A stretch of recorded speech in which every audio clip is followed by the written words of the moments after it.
Yo, 16 beats, 16beats.com, yeah. Today I'm going to be talking about investing in beats and why you should invest in beats and some of the benefits that come with investing in beats. Now, life works in a funny way.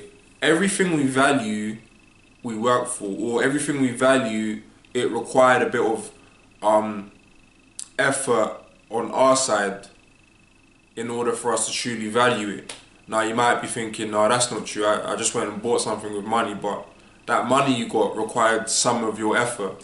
And the fact that you're going to spend some of your money in getting whatever that is means you're going to cherish that thing more so than you would if you just got it for free.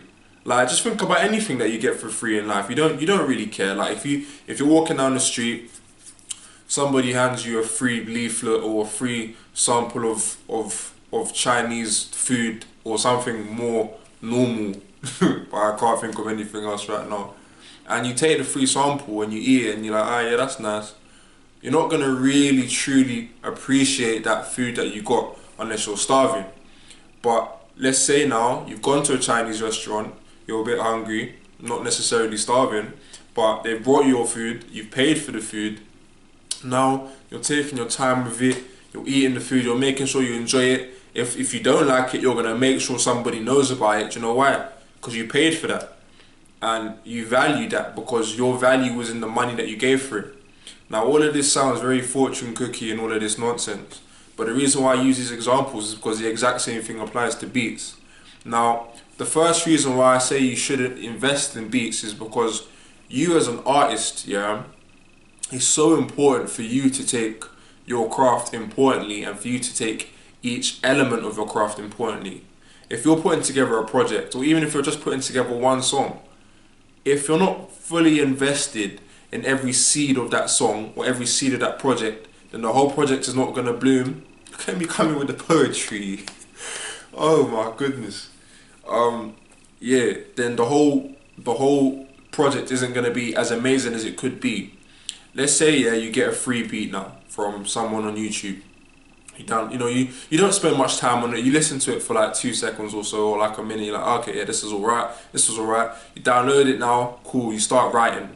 You find that maybe half an hour later, maybe even 10 minutes later, you've written maybe a verse.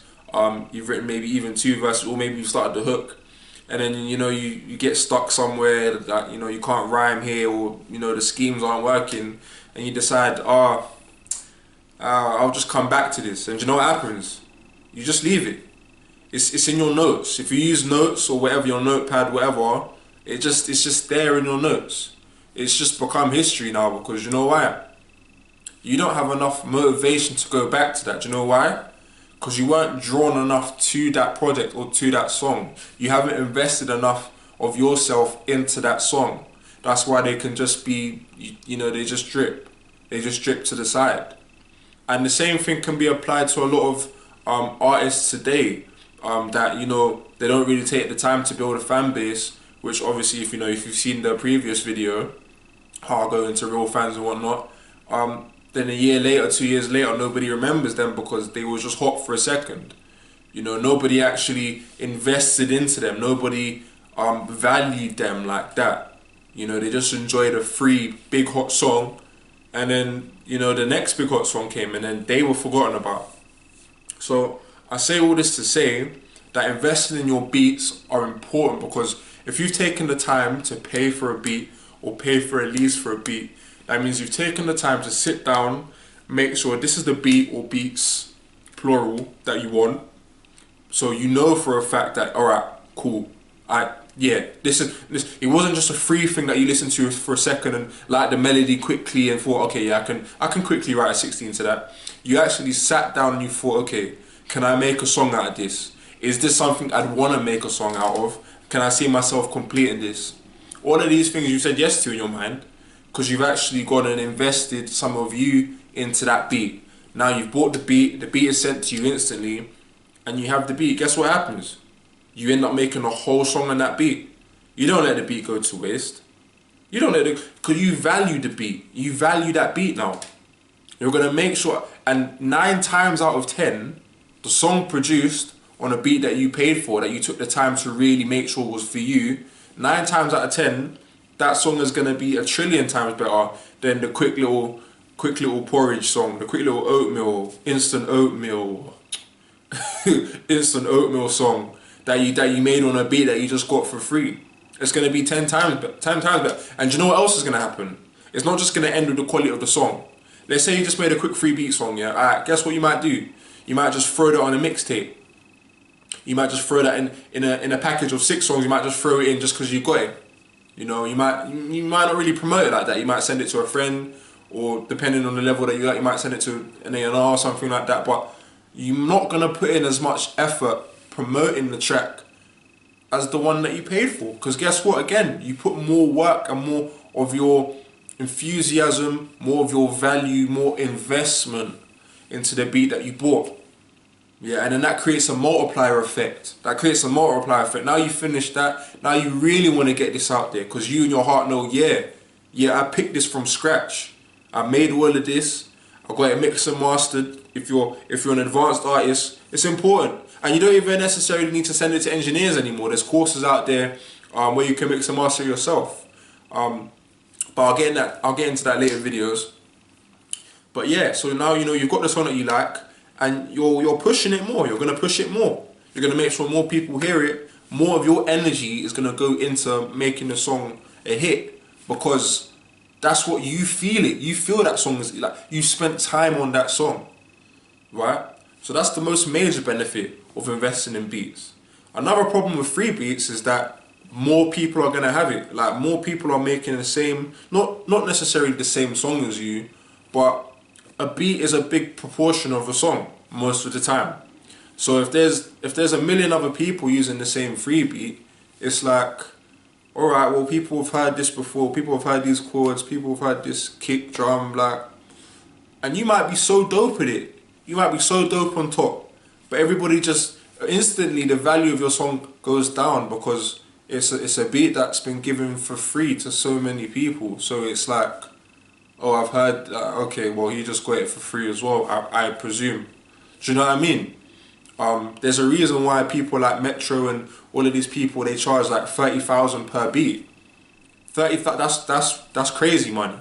That's crazy money. It almost makes $140 or $80 or $30 look like nothing. 30,000. Imagine paying 30,000 for every beat that you use. Yeah? And obviously these guys are at the top of the game, but it still just goes to show the value of your beats not being out there like that. You don't hear just a random everyday person on a Metro Boomin beat or on a Mike Will Made. You just don't. You just don't, right? So that's another benefit of it. And I just can't stress how important, because it's not just investing in the beat, it's investing in yourself. Yeah, it's investing in yourself. You just feel better about the whole process. You spit way more fire. I just promise you, these are facts. It's guaranteed. It's psychology, because you've invested some of yourself into it. It's so important. Yeah, so keep an open mind. Try not to rely on free beats. I mean, step your game up. You will elevate as an artist, I promise you. When you start investing in these things, you will level up, and it will be noticeable. It will be noticeable. People will start to comment on it. People will be like, oh, yeah, that little EP you put together was sounding kind of, yeah, man, your heart was in that. Or, yeah, this song is, yeah, I'm enjoying this, like, because you've spent. Like, you're not going to waste your money. Nobody's going to non-waste your money like how you are. That's not even English. That's not even English. Let me rephrase that. Nobody is going to value your money like how you're going to value your money. And nobody is going to make sure they don't waste your money as much as you're going to make sure you don't waste your money. So that was a bit better English. It wasn't the greatest. It wasn't the Queen's. But it was a bit better. Do you know what I'm saying? So that just goes to show. And another thing I just thought of quickly. Oh no, it's going. It's going. Alright, I'll come back to it. But yeah, that just goes to show. Like, you just need to invest in yourself. Oh yeah, so another thing is, and let's say you've got tagged beats, yeah? Now, there's not necessarily anything wrong with tagged beats, and when I say tagged beats, I don't mean when the producer tag is just in the front, because, you know, that's fair enough, it's the credit for the producer or whatnot. But when there's tags playing constantly throughout the beat, yeah. Now, those are okay for promotion. Granted, they're okay for promotion, but I'd highly disadvise using beats like that for any of your projects or any of your songs, because people hearing all the tags, normal people aren't silly. And it's not even just normal people. Let's say you want to get scouted. Let's say one day an A&R just happens to come across one of the niece of an A&R just happens to be playing one of your songs as he walks in or as she walks in, and they hear your chorus, and you know, they're like, oh, who's this guy or who's this girl, and then they hear one big fat unnecessary producer tag in the middle of the beat, in the middle of your hook. They're thinking, oh, straight away you're devalued. Straight away, and not only to just normal casual fans, but even more so to music industry people, you're devalued. Because everybody in the music industry understands what's going on there. Oh, that's an artist that wasn't willing to pay for this beat. That's an artist that wasn't willing to invest in himself. That's an artist that wasn't willing to invest in his artistry. That's an artist that's not serious. These are the things that you're going to be labelled as that. And it's very hard to undo a label. If an A&R sees your name, whatever, / diss track name, and they hear the tag, and they see that you've released it like that, and you're comfortable releasing it like that, they're going to think, yeah, this guy's never coming into my office. Because he's not serious, because he's not even willing to invest in putting some money into his own music. And that's another very, very, very... It's like, people don't understand, and it's not just artists, it's producers as well. People in the music business don't understand that you have to invest in yourself, especially before anyone else will invest in you. Like, there's not a magic carpet, there's not a magic phone call. It's not really how it works, especially not anymore. Now more than ever, you need to be investing in yourself monetarily. You need to be investing in your music craft. I mean, there's just so much to go into in terms of building your brand as an artist and all of this stuff that will go into later videos. But the focus of this one is your beats, because at the end of the day, you're an artist and you need beats. Every song that you make has a beat. Do you see what I'm saying? And you want to make sure that you're presenting your main product, your main music, as professionally as you can. Because if you're not doing that, you're tainting yourself. You're holding yourself back by not investing in good quality beats without tags. And you want to make sure your legal stuff is. Like, when you invest in beats and you buy a lease, say you buy a lease from me, for example, all of the paperwork is sorted automatically. All of that is done in the back end. Yeah, all of the dates, the datings, all of this stuff, the lease is sorted, so nobody can chat to you after that. You've got the beat officially, you get it with no tags. You can opt to get it with stems as well, so that if you do have an engineer and they want to mix it even more to your taste and more to your flavour, or if you want to even mix it better to your flavour, you can get the track stems as well, which is the individual kick, the individual clap, the individual melody. You can turn up the melody if you think the melody is too quiet.